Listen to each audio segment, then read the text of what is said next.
मुख्य सोफाची जागा आहे तिथे पात्र जितकं पसरट असेल तितकं करायला सोपं जातं. पात्रावर घ्यायची, हा अभ्यंग करायचा. धारा हा निधनाप्रशमनासाठी फार चांगला उपक्रम असतो. आपल्याकडे कदाचित मागचा एक व्हिडिओ असेल ज्याचं रिसेंट बघणं झालं होतं आणि त्यांनी दुर्लक्ष केलं होतं. कोणी अल्कोहोलिक माणूस होता. तो व्हिडिओ असेल तर मी यांना शोधून दाखवायला सांगतो. तुमचं इथं होईल का हे सगळ्या वेदना कमी होतात. धारेचं बल इतकं असतं की धारेने बघण्याचं पुनर्स्थापन पण करता येतं. आत्तापर्यंत कोणी आयुर्वेदिक पद्धतीने बघणं चिकित्सा असं ऐकलंय, पाहिलंय, व्हिडिओ बघितलाय असं आहे का? आयुर्वेदिक पद्धतीने बघण्याची चिकित्सा करणे असं पाहिलंय का? पाहिलं की नाही असं नाही म्हणा. म्हणजे आपण पुढे जाऊ शकतो लगेच. नाही पाहिजे. आता खूप कॉमन होत चाललंय. पुण्यात बऱ्यापैकी कॉमन झाले. माझे स्वतःचे बघण्याचे 30-40 पेशंट्स झालेले आहेत ज्यांना आपण पूर्ण आयुर्वेदिक पद्धतीने बघण्याची चिकित्सा केली आहे. त्यातले घरातले आहेत. त्यांना धारा करून तेरी पोझिशनिंग करणं शक्य होतं. पेनकिलर कुठली द्यायची गरज होत नाही. एक पेनकिलर द्यावी लागत नाही. असे बघण्याचे पेशंट भरपूर असतात.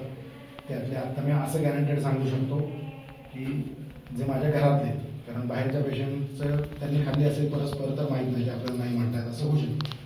पण माझ्या आईची 2 वेगळ्या वेळेला झालेली रिस्क फ्रॅक्चर, कोलिस फ्रॅक्चर ज्याला म्हणतात ना, प्रकोष्ठ असती बघून ती दोन्ही आयुर्वेदिक पद्धतीने ट्रीट केली आणि तिला एक पेनकिलर खावी लागली नाही. मला मी आणखीन एक गंमत दाखवणार इथं झाल्यावर. शेक बरा वाटतं का ताई?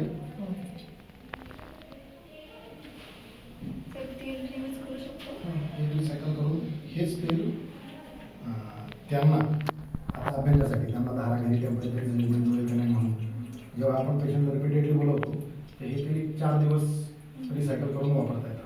ते कमी कमी होत जातं. त्यात वाढवावं लागतं. 4 दिवसांनी बदलून टाकायचं.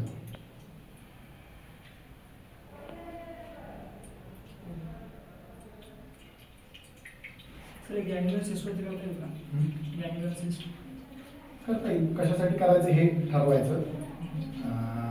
सिस्टमध्ये आपल्याला काय काय फाइंडिंग असतात त्याचं आयुर्वेदिक निदान करायचं. ग्रंथी आहे तर ग्रंथीसाठी धारास्वेदाने काय धारास्वेद उपक्रम म्हणून त्यांनी काय उपयोग होईल ह्याचं लॉजिक डेव्हलप करावं लागतं. आता जे आपण करतोय ते बघणं पश्चात झालेल्या वात आणि रक्ताच्या बिघाडीसाठी. आघात झालाय, बघणं झालंय म्हणजे पहिल्यांदा वायू वाढतो. तो रक्त, मांस, मज्जा, अस्थी, स्नायू यांना सगळ्यांना बिघडत होतो. आणि करेक्शन जेव्हा होतं ॲलोपॅथीच्या पद्धतीने ते फक्त अस्थीच्या अलाइनमेंटचं होतं. बाकी कशाचंच होतं. आपल्याला उरलेलं जे राहिले त्याचं करावं लागतं.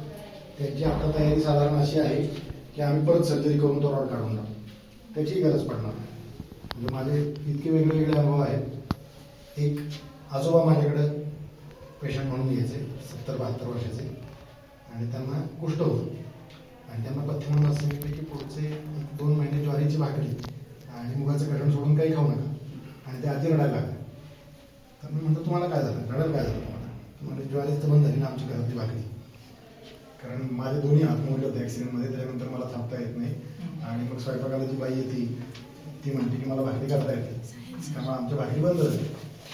आणि मग तुमचा ॲक्सिडेंट कधी झाला होता, काय झालं, ती सगळी हिस्ट्री घेतली आणि त्यांना मी असं सांगितलं की अभ्यंग करा आणि गरम पाण्याने धारा आणि मग नंतर ट्रॅक्शन म्हणून गज वगैरे असं काही असेल खिडकीचं त्याला धरून थोडं थोडं ताण द्या. तर ते आधी पुढच्या फॉलोअपला ते आजोबा बरे झाले नाही गोष्ट त्यांचं शिल्लक राहिलं त्यांचं यापेच होतं. पण पुढच्या फॉलोअपला जेव्हा आली तेव्हा त्यांनी सांगितलं की मला भाकरी करता यायला लागली. त्यांनी केलं काय, तेल लावून धार धरायची, शेकायचं आणि लोंब काढायचं. नातवंडांसाठी घरात ते 12 वगैरे लावून लोंब काढायचं. ट्रॅक्शन मिळालं ते सुटलं. त्यामुळे करेक्शन हे कशामुळे होईल ह्याचं जजमेंट घेणं. यांनाही थोडंसं ट्रॅक्शन लागणार आहे. आता त्या घरी अभ्यंग आणि उष्ण जलाची धारा करतील, मग नंतर आपण थोड्या दिवसांनी ट्रॅक्शन देऊ.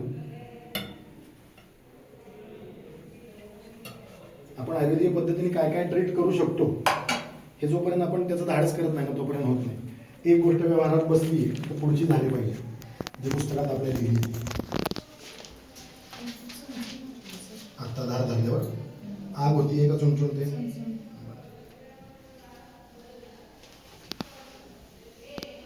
अजून पण जाणवती?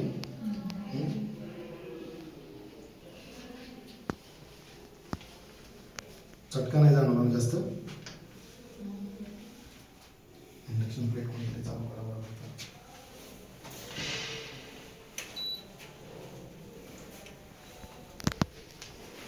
याचं कोणतरी बोल करून टेम्परेचरचा अंदाज घ्या. आत्ता जे तेल आहे त्याचा, म्हणजे मग तुम्हाला किती चटका बसणार करायचं आहे.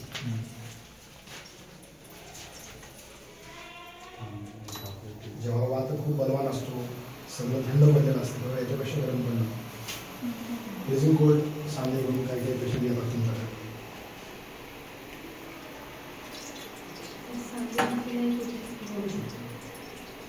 हा परिशिष्ट हा स्वेदाचा प्रकार आहेच म्हणून.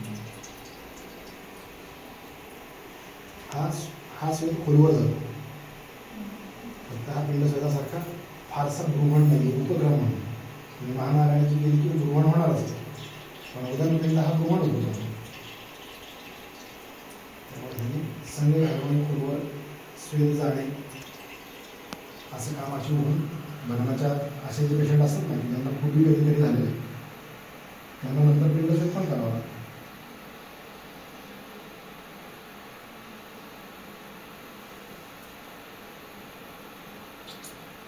आयुर्वेदिक ट्रीटमेंट शस्त्रकर्माच्या भाषेत काय काय होऊ शकतं असं तुम्हाला वाटतं?